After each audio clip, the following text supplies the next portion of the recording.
Let me be clear, unequivocally and under oath, not once in my 26 years of defending our nation did my personal opinions impact any official action I took. The suggestion that I, in some dark chamber somewhere in the FBI, would somehow cast aside all of these procedures, all of these safeguards, and somehow be able to do this is astounding to me. It simply couldn't happen. And the proposition that that is going on, that it might occur anywhere in the FBI, deeply corrodes what the FBI is in American society, the effectiveness of their mission, and it is deeply destructive. Wow, that was just a bit of FBI Agent Peter Strzok's defense to a barrage of questions on Capitol Hill. Strzok's personal character and professional conduct was repeatedly called into question. And joining us now, Eitan Goldman, the attorney for Mr. Strzok. Thanks for being on the show this morning. Thanks for having me. Is it okay to assume that there were some behind-the-scenes negotiations about the parameters of this hearing, or was he just thrown out there? Well, there were I don't know if you'd call them negotiations. Well, I sent a letter to the committee chair and to the FBI on Monday asking them to confer so that we could understand what Pete would be and would not be allowed to answer. Eventually, I think that those conversations happened, and the congressman knew exactly what questions Pete would be able to answer and what questions the FBI would not allow him to answer, and immediately went to the questions that they knew for sure he would not be allowed to answer, and then when he followed the instructions of his employer, threatened him with contempt. So I guess, given the conversations that happened before the hearing, do you think the Republicans acted in good faith? No, of course not. And I think the hearing revealed a couple things. I think it revealed Pete for who he is, which is a deeply patriotic, thoughtful person who is coming to terms with the fact that he wrote things that are being used to hurt an institution that he loves and a country that he loves.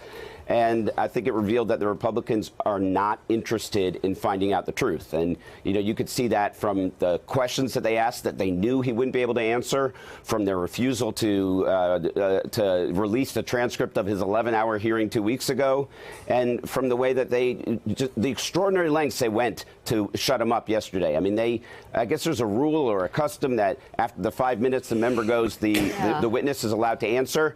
They would end their questions with declarative statements and then try to get the chairman to cut Pete off so that he couldn't get his say and say, oh, that wasn't a question, that was just a statement. Right. Why have a witness there?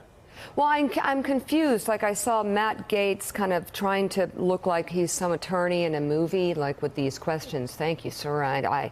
Did you do that? Did you do? And then he wouldn't let, I mean, were the questions really a performance, or from your perspectives, because you're looking at all these guys, did they seem prepared to get the answers they were getting? Because it seemed that maybe even sometimes halfway through his answers, they didn't like the outcome.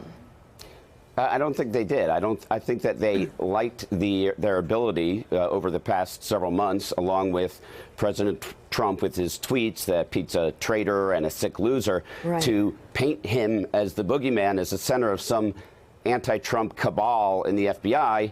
And then when they actually bring him before the American people and you realize that's not true, they, you know, furiously try to gag him. Yeah. All right. Clint Watts, question? Aiden, this is Clint Watts.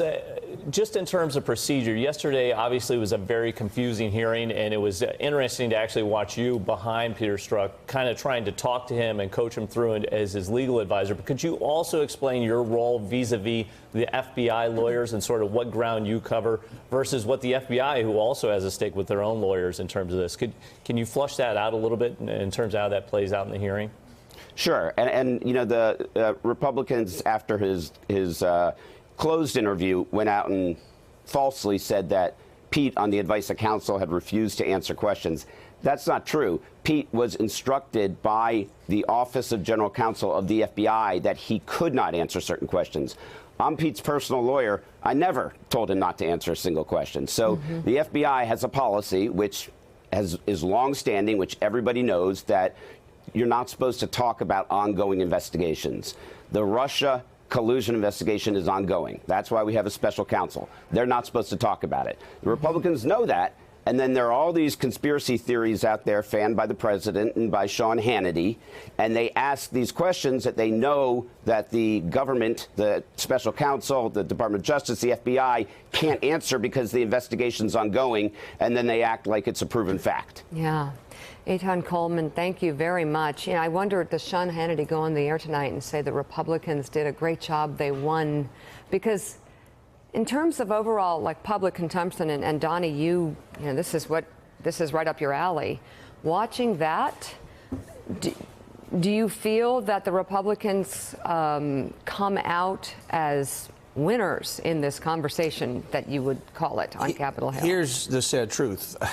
If you're a Republican watching, yes. Really? I just, we're at the point now, whether we start with Trump's, 40% base or whatever it is, and this is the sad place, that we're receiving, we're all lensing things through such a bespoke lens at this point that I don't think anybody that I get into debates about, that we all get into heated debates about, I don't think if I ran into him today and said, Jesus, you boys, they look pretty pathetic out there yesterday, I don't think one person would have said, yeah, we were looking kind of silly. And that's where we are right now. But it's the first time the American people got a chance to see, hear, and get to know Peter Strzok, who's been this villain.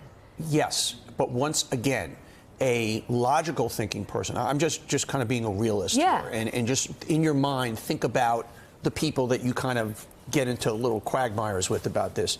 I do not think, unfortunately and sadly, that they would look at that any other way than those foolish, pathetic congressmen will look at. I disagree. I disagree. I just think we're so entrenched right now, and it'd be interesting to take a poll and see if there's one move, one way or the other, we will in your perception. find out, yeah. And that's the sad place. I think one of the biggest telltales, though, Donnie, if you assume that some independent-minded voters actually watch Fox News, that Fox News made the judgment that they needed to cut away because it was getting too hot and heavy, especially Did they when you cut gave away? the Republicans. They cut away from that? Like Oh, Raskin, man, who were just pummeling try and hide them. it a little better. I mean, cover the news. Heidi's You're actually, called Fox News. Yeah, Heidi's right. Look, speaking as a former Republican, I think that I love when I hear those words. Speaking as a former Republican. Not a Democrat, but a former Republican, if you're going to be cynical, you shouldn't be stupid. And that was the basic mistake that those congressmen, you shouldn't be malicious either. There are a great many people who aren't simply Sean Hannity